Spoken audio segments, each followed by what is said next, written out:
Okay, so graphic scores. This is a part one of two tutorials that I'm going to use to revise graphic scores. Now again, just remember these are revision tutorials. They're not comprehensive tutorials or comprehensive lessons of everything we've covered in class.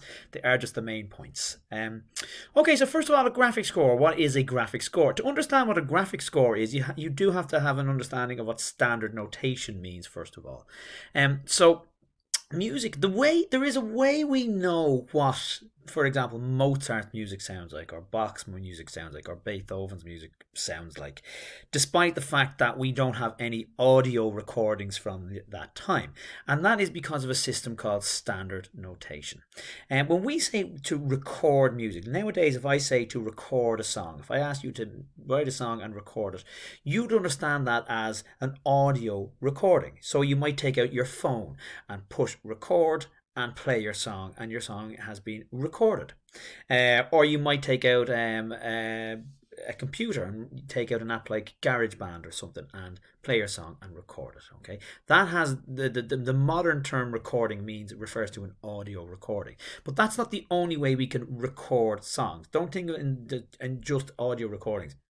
We can record a song by writing it down and handing it to somebody else so that they can reproduce that sound, okay, or song, or they can play the song.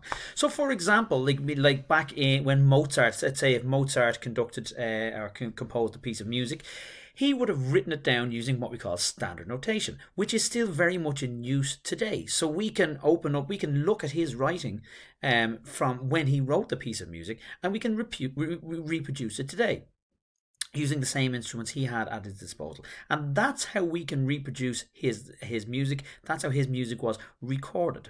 Okay, he didn't have a phone or a recording studio or a computer to make audio recordings of his work using kind of the digital technology we have available to us today. So he wrote it down, and it would be reproduced by musicians later on. So standard notation is our crotchets, quavers, semibreves. Like so, rhythm, okay, is written using that system: crotchets, quavers, semibreves, minims, so on. Okay, and pitch refers to your 5 lines and your 4 spaces, which, for example, in treble clef, we have 5 lines and 4 spaces, and the 5 lines are E, G, B, D, F, and the 4 spaces are F, A, C, E. We group the music into bars, time signatures. We write specific rhythms using the notes, the note durations and note values I mentioned there a moment ago, and so on. So everything we've done in class up to this point has been standard notation. And again, the vast majority of music that we're going to compose between now and, say, even 6th year will be using standard notation. Graphic notation, or a graphic score, is different. Okay, so how? So a graphic score. Graphic scores are used as another way to read and present music. Graphic scores can be simple, and some of them can be complex. Most contemporary composers use graphic scores. Graphic scores can be presented in 2 ways: still and moving graphic scores. A still graphic score can be printed or written on a sheet of paper, and a moving graphic score can be presented on a video. So the first thing you have to do to create a graphic score, just before we have a look at one. So a graphic score, you can use anything. So you can present your music to be played by a musician in any way you want, okay? And you could argue that it's kind of simpler to create a graphic score than it is to create a score using standard notation. But before you write a graphic score, you have to create what's called a key. Okay, so a key is like the code, if you like. Okay, so you might decide a certain picture is going to represent a certain instrument, and that's the first point to make there. So instruments or found sounds, for example, found sounds like we used when we were doing our well-being compositions. Our found sounds could be any sounds that you hear in the environment around you. So the first code could be, say, for example, and we'll see this later on. Let's say you want to bounce a ball on the ground. Okay, a found sound. So you could have a picture of a ball, and that could mean that the musician has to, or whoever's performing your piece, has to bounce the ball off the ground. Or you could have a picture of a guitar, and that could represent a guitar is to be played. Okay. And the next thing there, so that's the first point I'm making there. The next one is how the instruments are to be played. So, for example, if it was let's say you're playing a violin. Let's say you want a violin in your score.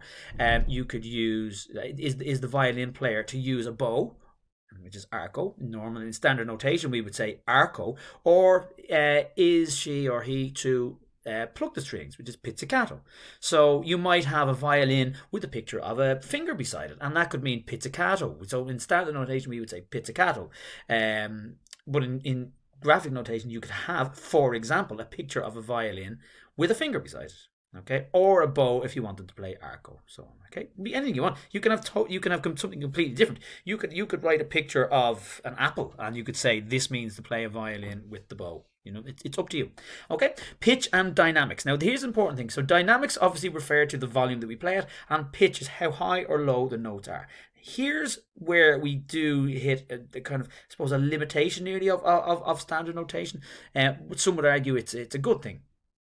Generally speaking, we don't notate the exact notes that you want the musicians to play in graphic notation. You would generally indicate, are the notes to be high-pitched notes or low-pitched notes?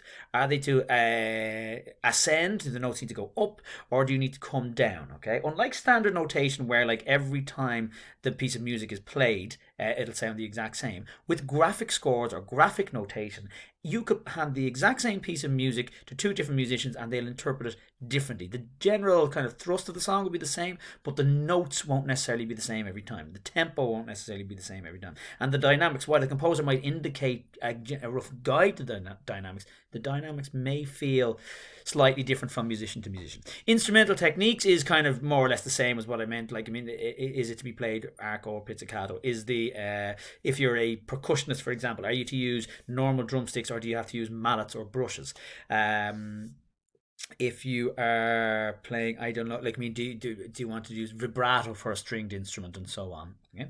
Instructions. Now this, like, I mean, actual written instructions to be literally interpreted. So for example, you might write in English, at this point in my song, I want the musicians to jump up in the air. Okay, you can say that. It doesn't actually have to be a graphic, an image all the time.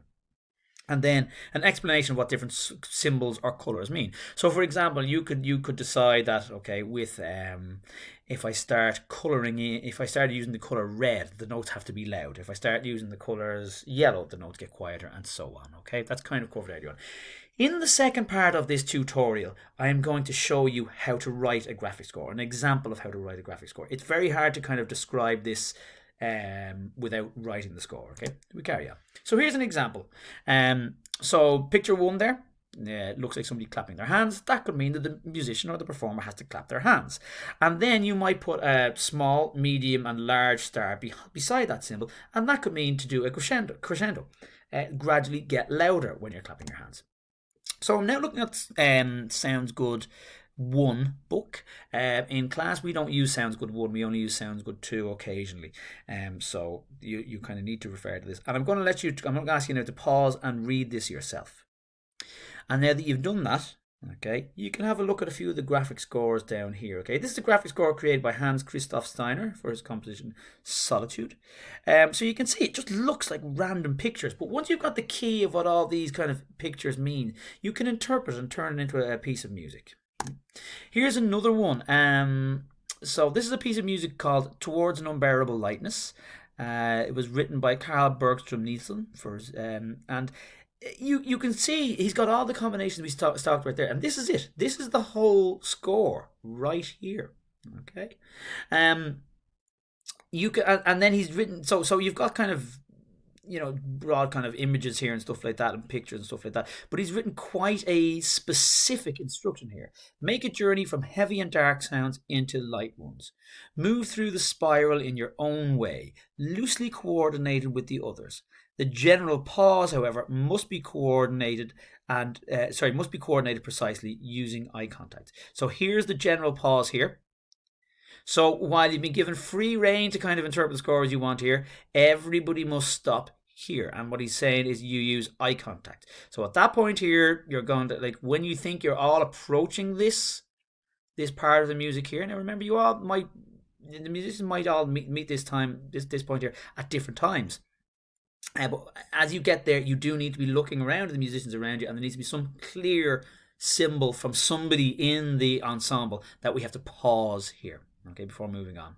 And then keep interpreting the graphic sections following the instructions. Allow some time for everyone to cultivate the final stage. You can see the final stage here, okay, is there's lots of notes happening. Okay, so there we go. He's actually put in, as you can see, he has used musical terms here. So we've got an F at the start here. We assume that means forte. We've got like little pauses here, okay, or fermatas there. Generally speaking, look, you can see here, there's got to be interaction with other musicians here. I think this means kind of to go up and down in volume here, and the arrow to the right, I think, means to get faster. The arrow to the left means get slower, and you can see there's rests and pauses written in there. But the notes, the specific notes that the musicians are to play, are quite. It's up to the musician. Okay, the musician can interpret the notes whatever way she or he wants to. Okay, I'll just play a little bit of this. So it's going to sound a little bit chaotic, just to warn you.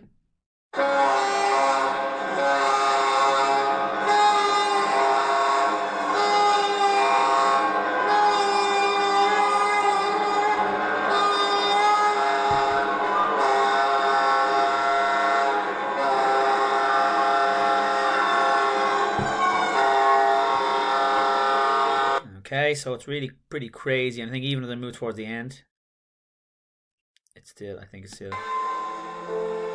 can hear it has moved towards kind of lighter sounds towards the end there.